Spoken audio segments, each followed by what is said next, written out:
How's it going, everybody? Brett Mix here, Macho Wrestling 101 for another SummerSlam review. This time, SummerSlam 2009 from Los Angeles, California. Hit like and subscribe if you like my channel.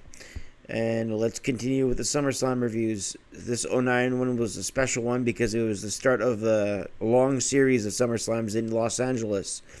This was August 23rd, 2009, as I mentioned.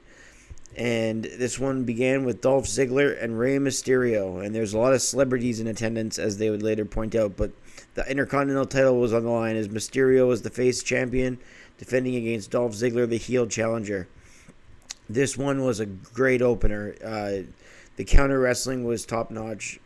Probably the spot of the match when Rey Mysterio went for a 619 and Ziggler countered with a Fameasser at the same time by taking Rey Mysterio from in the ropes and then just backing up and then going leg first, head first down to the canvas floor. Pretty awesome spot, pretty awesome match. Ziggler went for a gutbuster off the top, but Mysterio hit a Hurricane Rana into a pinning combination and won at 12:26 to retain the Intercontinental title. Mysterio went over in a match I give 4 stars. I think it was just a classic opener, and Ziggler would open a lot of SummerSlams from then on. I believe 2 or 3 of the next 3 he opened, but this was first one with Mysterio, and it was just a great match. Borderline classic for 4 stars. Next up, we had Jack Swagger take on MVP. This was just a basic match. It didn't go on too very long. It just 6 minutes and 22 seconds. MVP hit a running boot to the face, followed with a playmaker for the one, and got a decent pop. It was just your average match. It felt like a TV match. Didn't really feel like a pay-per-view quality match, so I gave it 2 stars. It was just your average match. I don't know how to describe it any other way. Next up, we had a World Tag Team title match between Chris Jericho and Big Show, named Jeri-Show, combining both names, right? Versus Crime Time, the late Shad Gaspard and JTG. Crime Time were the face challengers, obviously taking on the heel veteran champions. This was a good tag team match. The heels beat them down most of the time until JTG got the hot tag and got back in there. Shad hit some power moves, JTG with some quick moves. Jericho slapped on the walls of Jericho in the middle of the ring. JTG crawled towards the ropes, and he got to the bottom rope in time, but Show hit JTG with a KO punch, which the ref didn't see, so Jericho covered him for the pinfall win at 9:42. And the heels retain the titles. I give this 2.5 stars, as Jericho and Big Show go over the younger team Crime Time. Next up, we had Kane versus the Great Khali, and this was boring as hell. It really doesn't need a review. It's 5:56 in length, and Kane got the victory. I rated 1/4 star. That's the top rating next to a dud. So that's the first rating, I should say, next to a dud. So that's not saying much for this. It's not saying much for this match. But moving on, thankfully, we have DX versus Legacy. Cody Rhodes and Ted DiBiase taking on Generation X here. And DX were the faces. Obviously, Legacy were the heels. This was a coming-of-age match.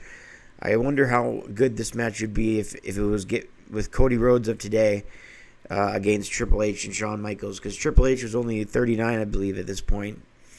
So, yeah, it would be pretty impressive to see 2 30-year-old Cody Rhodes and Triple H going at it. Well, they're both in their 30s. This was a pretty good coming-of-age match. Like I said, they made Legacy look really good.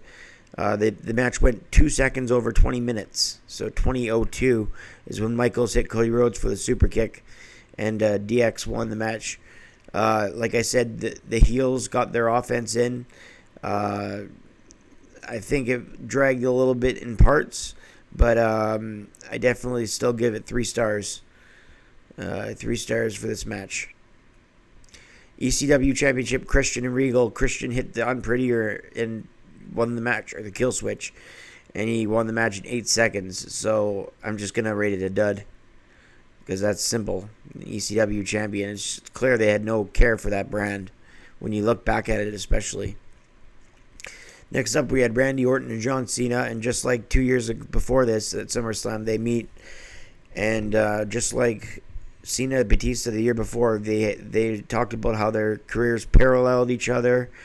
They were both got big at the same time. Cena and Orton were viewed as the future, and they ended up being the future, and they're the present at this event, fighting for the WWE title.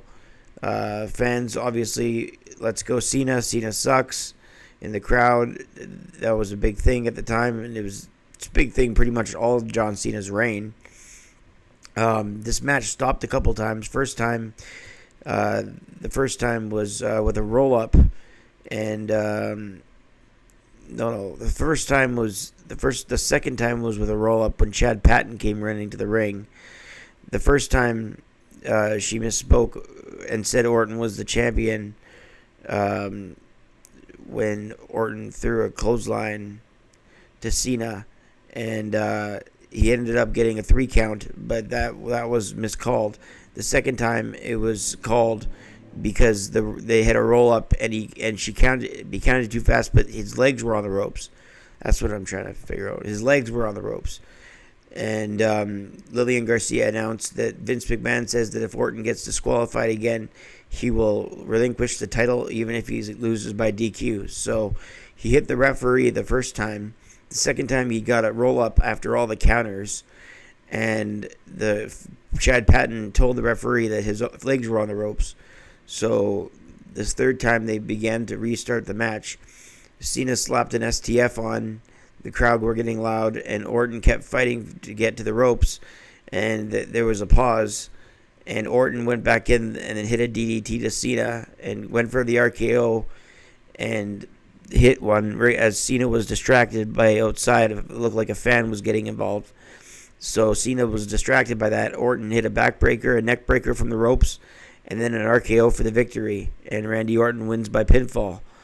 Really slow-paced match. I thought they have had much better, and the fact that it stopped a couple times was really distracting, and I think they were trying to put on a classic here, and it just kind of fell short. I give it 2 stars and 3/4. Even confused myself when I was looking at the ending because there was 3 different endings.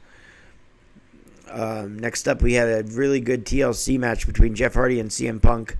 It's a lot harder when it's a one-on-one TLC match because other guys in TLC matches with tag matches, obviously there's more guys to take more bumps, and you can have an action-packed. When it's one-on-one, there's going to be some slow moments, so you have to watch the slow moments and not take anything away from the match because you have to realize these guys are just one person. So whereas the Dudley Boys, Bubba Ray and Christian, for example, could go off the ropes through tables, and then the next, it's just popcorn fun, where the next we get action after action. We could see Devon and Matt Hardy then wrestle after that, so we can see bump to bump to bump, where with 2 guys you have to sell, you have to wait, and so that's what it was like when there's one-on-one. There's going to be some slow moments, but this was a good match. This one lasted 20 minutes long. Jeff Hardy was insane.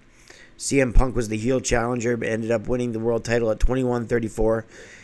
Jeff Hardy did a over 20-foot swanton bomb off the top of the ladder through CM Punk through the table.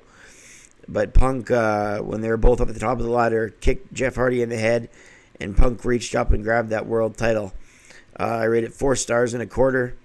Just some nasty events took place during the match. It was great, like the superplex onto the ladder, the power bomb on top of the ladder, the table spot, the 20-foot swanton bomb. This was a pretty great show, though. I mean, we've had a couple of matches over 4 stars. Orton and Cena was a bit of a disappointment, but it was still watchable. There's some bad in there, too, so I'd give it a 7 out of 10 overall for SummerSlam 2009.